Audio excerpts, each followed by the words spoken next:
Boker Tov, Shavua Tov. Dans Parashat Vayakhel, on a un sujet qui est très intéressant. Il y a ici une très belle remarque. Moshe Rabbeinu nous demande aux enfants d'Israël d'amener leurs dons. Et chacun qui offre, qui amène ce qu'il a à donner. Il est écrit dans la Torah qu'en 2 jours, ils ont ramené tout ce qu'il fallait pour le tabernacle. Et les responsables qui ramassaient l'argent, etc., ils sont venus chez Moshe Rabbeinu, ils ont dit, le peuple amène trop. Et Moshe Rabbeinu qui fait sortir une voix dans le camp d'Israël, personne qui amène, qui continue à amener. Que personne ramène. Vaïkale, Aham et Avi, on a empêché les gens d'amener. Les gens venaient et donnaient, et on ne veut plus recevoir. On dit rentre chez toi à la maison. Ça nous paraît un peu... Imaginez-vous aujourd'hui une association qui fait un appel de dons, et il y a tout le monde qui vient de donner, et elle dit ça y est, j'en veux plus de votre argent. Ça n'existe pratiquement plus. Et pourquoi, mon cher Rabbeinu, il y a tellement de personnes qui veulent donner? Prends l'argent, garde-le. Tu n'auras besoin pas aujourd'hui, plus tard. Tu vas faire plus beau le Beth Amikdash, le Mishkan, plus grand. Tu pourras faire beaucoup d'autres activités avec cet argent. Pourquoi Moshe Rabbeinu tient que personne n'amène? Ils lui disent, en plus les Betzalel et l'équipe lui disent, Marbim ha'am le'avi. Marbim ha'am le'avi. De là, on voit une remarque extraordinaire dans la Avodat Hashem. Qu'il ne faut pas faire beaucoup plus que ce qu'on peut faire. Akadosh Baruch Hu nous donne des capacités à faire des mitzvot. Mais beaucoup de fois,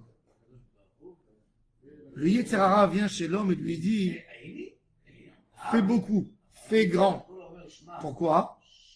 Pour qu'il ne peut plus tenir au rythme qui s'est imposé à lui-même. Des fois, c'est du Yetzer Hara qui vient dire « Je suis plus capable de faire mes prières comme j'avais l'habitude de prier. » Et donc, mes prières, elles vont plus durer 45 minutes. Elles vont durer minimum 2 heures. Je pensais à chaque mot que je dis. Ça, c'est pour Shachrit. Et pour Mincha, ça doit être 40 minutes. Et pour Arbit, 40 minutes. Et je ne peux plus faire ma Birkat Amazon en 3 minutes. Il faut que ce soit 10 minutes. Et la personne, il s'y met. Vous le voyez marcher. Où il marche avec son sidour. Mais cette idée, elle vient des fois d'où? Pas toujours, mais beaucoup de fois, elle vient d'où? Du Yetzer Hara. Un mois, il va lui dire, tu ne peux pas prier sans avoir le Kavana. Et après, il va lui dire, et tu t'imagines une prière sans Kavana?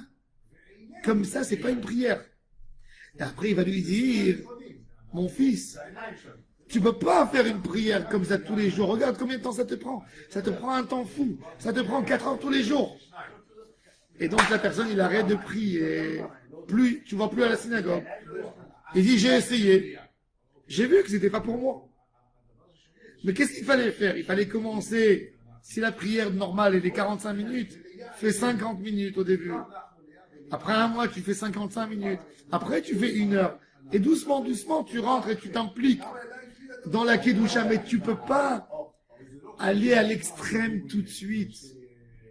Et c'est pour ça que Moshe Rabbeinu, quand il a vu cet extrême qui est venu quelque part, parce qu'ils avaient un sentiment de culpabilité pour ce qu'ils ont fait, pour la Avodah Zara, pour le Vodor, ils avaient un sentiment de culpabilité. Et pour compenser sur ce qu'ils ont fait pour le Vodor, ils ont amené plus. Moshe Rabbeinu les a stoppés, leur a dit, ce plus-là que vous amenez, j'ai pas envie de lui. Je veux que vous compreniez le juste milieu. Même dans le Mishkan, même au summum de la Avodat Hashem, il faut avoir un juste milieu. Combien de fois Il y a des hommes qui se donnent pour Hachem à l'extrême, à un point qu'ils deviennent cruels sur leur corps, cruels sur leur entourage, cruels sur leurs femmes, sur leurs enfants. Ils ne vont pas voir personne. Ils n'accordent pas de moment à passer avec leur entourage.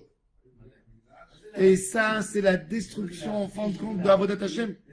Parce qu'ils vont se sentir un vide, ils se privent de choses qui n'ont jamais dû se priver. Exactement comme ce qu'elle a fait. Chava, Ève. On lui a dit ne mange pas le fruit. Il a dit il ne faut pas toucher l'arbre. Qu'est-ce qu'il a fait le Yetzer Hara? Il a poussé sur l'arbre et il a dit tu vois, il n'y a rien qui s'est passé. Maintenant mange. Ça, c'est l'idée qui revient. C'est ce qu'il a dit Shlomo Ameler. Shlomo, il a dit Al tiyeh tzadik arbé. C'est quoi Al tiyeh? Quoi? Ne sois pas un grand tzaddik? Oui, sois un grand tzaddik. Arbé veut dire tu annules tout. Il n'y a plus de vie. Il n'y a qu'une idée qui te fait suivre. Non. Dans tout, il faut avoir un juste milieu. Si Akadosh Baruch Hu t'a donné des besoins de corps, ça veut dire que tu as besoin d'accorder un moment pour manger. Si Akadosh Baruch Hu t'a donné des besoins pour t'habiller, accorde un moment pour t'habiller. Tu ne peux pas aller en chiffon et dire je me sépare de ce monde. Non. Le nazir, l'homme qui a juré qu'il n'allait plus prendre du vin, qui a fait pousser les cheveux, quand il finit sa naziroute, il avait besoin d'amener un sacrifice, parce qu'il n'était pas dans un juste milieu. Il faut revenir, un homme doit être un homme stable dans le monde. Il y a des moments où il faut que tu fermes ton livre, et tu dois aider à la maison. Il y a un moment où tu dois recevoir des invités. Il y a un moment où tu dois aller dans les mariages de la famille. Il y a un moment que tu dois t'asseoir, jouer avec tes enfants. Tu ne peux pas dire, Bitoul Torah, je joue pas avec mes enfants. Il y a un moment où tu dois prendre ta femme, la faire sortir au restaurant. Oui, il y a un moment. Il y a un moment que tu dois lui acheter. Tu ne peux pas te donner à 100% pour acheter et oublier tout. C'est ce qu'il dit Moshe Rabbeinu aux enfants d'Israël. Vous avez fait la plus belle des mitzvot, vous êtes en train de construire le tabernacle. Mais même là, il faut savoir s'arrêter. Même là, il faut savoir s'arrêter à un moment. Moshe Rabbeinu refuse des dons. Refuse. C'est parce que c'est pas la question. Qu'est-ce que moi je vais faire avec cet argent? C'est que toi, tu ne deviens pas obsessif. C'est que toi, tu ne perds pas le juste milieu. Le juste milieu est un très grand équilibre pour l'homme. Même dans les mitzvot, il y a un juste milieu.